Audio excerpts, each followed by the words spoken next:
ओम साई राम। सभी साईं भक्तों को आमू सर की ओर से ओम साई राम। गुरु पूर्णिमा की हार्दिक शुभकामनाएं। गुरु की कृपा आपके जीवन पर बनी है। तो जैसा कि भक्तों आप जानते हैं, गुरु पूर्णिमा इस वर्ष 5 जुलाई 2020 को मनाई जा रही है। हर वर्ष की भांति इस वर्ष बड़ी हर्ष उल्लास के साथ मनाई जा रही है, लेकिन देश में फैली हुई इस महामारी के चलते भक्तों की सुरक्षा को ध्यान में रखते हुए साईं दरबार धौलपुर ने कुछ अहम फैसले लिए हैं, जिनमें आप लोगों को सहयोग करना है। आप इस बार गुरु पूर्णिमा अपने घर में ही रह कर के मनाएंगे। जी हाँ, अपने गुरु की पूजा जिस प्रकार भी मनाएंगे वो अपने घर में ही रह कर के मनाएंगे। ये भक्तों की सुरक्षा को ध्यान में रख करके अब सवाल ये पैदा होता है कि हम गुरु को कैसे मनाएं। हम तो जानते ही नहीं कि गुरु की पूजा कैसे की जाए। अभी तक तो गुरु जी ही पूजा कराया करते थे, तो चिंता करने की कोई बात नहीं है भक्तों। आज मैं आपको एक ऐसी विधि से गुरु की पूजा का विधान बताने जा रहा हूँ, बहुत ही सरल, जो घर में ही जो सारे सामान मिल जाएंगे, उन सामानों से ही, उन सामग्री से ही आप गुरु को मना सकते हैं। तो आइए चलते हैं। अगर आप मेरी इस वीडियो पर नए आए हैं, मेरे चैनल पर नए हैं, तो पहले चैनल को सब्सक्राइब कर लें, क्योंकि ऐसी प्यारी प्यारी जानकारी मैं आपको देता रहता हूँ। और जितने भी भक्त पुराने जुड़े हुए हैं साईं के, वो सभी ओम साई राम कमेंट में लिखेंगे। तो चलते हैं, जानते हैं घर पर रहकर गुरु को कैसे मनाएं। तो भक्तों, सबसे पहले तो आप मुहूर्त के बारे में बात कर लें कि गुरु पूर्णिमा में किस मुहूर्त में गुरु की पूजा करें, किस मुहूर्त में उनका पूजन करें। तो मैं आपको एक बात बता दूं, गुरु पूर्णिमा का दिन एक ऐसा दिन होता है जिस दिन 33 करोड़ देवी देवता अपने गुरु की भक्ति में लगे होते हैं। देवता ही नहीं, वरन राक्षस भी। कहने का मतलब देव, दनुज और मानव तीनों ही अपने गुरु की भक्ति में इस दिन लग जाते हैं। तो मित्रों, तो मुहूर्त होने का तो कोई सवाल ही पैदा नहीं होता। जी हाँ, गुरु की पूजा के लिए कोई मुहूर्त की आवश्यकता नहीं है, क्योंकि दुख जब जीवन में आता है तो किसी मुहूर्त का मोहताज नहीं होता, वो आ ही जाता है और गुरु ही हमारी उससे रक्षा करते। तो फिर गुरु के पूजन के लिए भी मैं समझता हूँ कि किसी भी मुहूर्त की आवश्यकता नहीं होगी। तो आइए, गुरु को कैसे मनाना है, घर पर रह करके कैसे मनाना है, बस फिर देखना आपके जीवन में खुशियाँ ही खुशियाँ होंगी। तो चलते हैं, अब बात कर लेते हैं थोड़ा सा हम गुरु के पूजन में कौन कौन सी सामग्री आपको एकत्रित करनी है। तो पेन कागज़ ले लीजिए, बैठ जाइए और लिख लीजिए। कोई समस्या है तो मुझे कमेंट करें, या मेरा नंबर आपके पास है, नंबर नीचे स्क्रॉल कर रहा है, आप इस नंबर पर मुझे कॉल कर सकते हैं। तो वो वस्तु हैं गुरु के लिए पंचामृत का अभिषेक के लिए 5 चीज़ें: दूध, दही, शक्कर, घी, गंगाजल।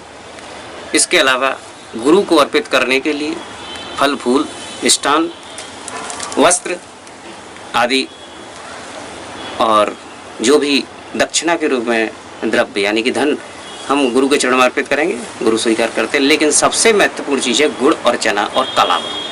ये 3 चीज़ें आप बिल्कुल ना भूल जाएं, गुड़, चना और कलावा। यही गुरु पूर्णिमा की, जी हाँ, 3 चीज़ें बिल्कुल ना भूलें, गुड़, चना और कलावा।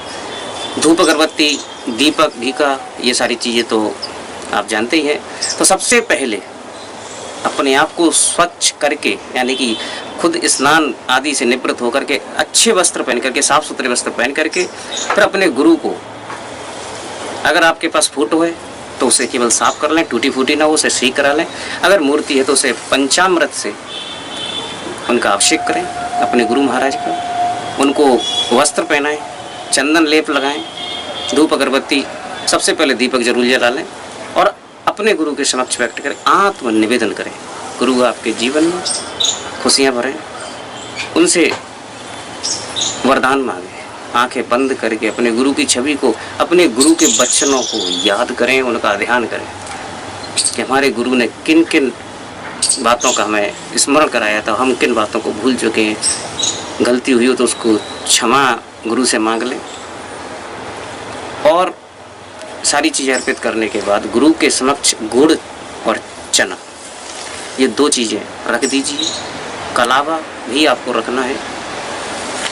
और गुरु से निवेदन करने के बाद गुड़ और चना जितना आप खा सकते हो उतना अपनी मुट्ठी में ले लें और अपने हाथ पर जो कलावा गुरु के सामने रखा था ना, उस कलावे को अपने हाथ पर बांधें और गुड़ और चना जो भी है उसे एक बार में ही अपने मुंह में खा जाएं और धरती में ना गिर पाए और जल नहीं पीना है लगभग आधा घंटे तक।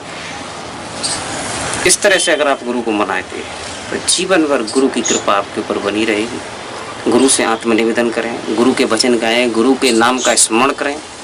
अगर उसके बाद भी कोई जीवन में समस्या आए तो मेरा नंबर नीचे, आप मुझे कॉल कर सकते हो। गारंटी है इस बात की। जो लोग मुझे जानते हैं या जो साईं को मानते हैं वो मेरी इस बात को कभी काट नहीं सकते। वो इसका प्रमाण है कि किस प्रकार बाबा की कृपा मुझ पर हुई है और मैं वही तरीका, जिस तरीके से मैं साईं को मनाता हूँ वही तरीका मैं आपको बता रहा हूँ।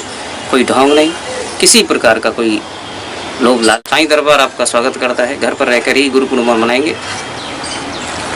आप सोच रहे होंगे कि क्या तैयारियां नहीं हो रही? साईं दरबार में तैयारियां पूर्णतः ही हो रही हैं। भंडारा भी होगा, फकीरों के लिए होगा। कितने भी साईं के फकीर हैं सबका भोजन है, लेकिन नियम और कानून, लॉकडाउन के जो नियम होते हैं, डिस्टेंसिंग का पालन करते हुए, मास्क का प्रयोग, सैनिटाइजर का प्रयोग करते हुए सारी बातें होंगी। मैं आपको झलक भी बताऊंगा किस प्रकार साईं सेवादारों ने दरबार को सजाया है बाबा के लिए। जो बाहर सेवादार रहते हैं, साईं के व्रतधारी, कल बाबा को 56 भोग भी लगाए जाएंगे, फूल बंगला सजाया जाएगा।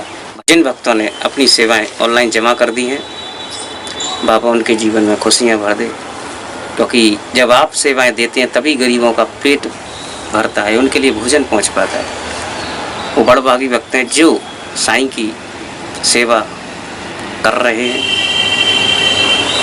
कहते हैं, मेरा एक भजन था,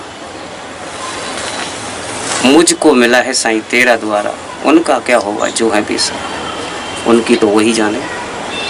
हम पर साईं की कृपा हमेशा बनी रहे, आप पर बनी रहे। इसी शुभकामना के साथ ओम साईं राम।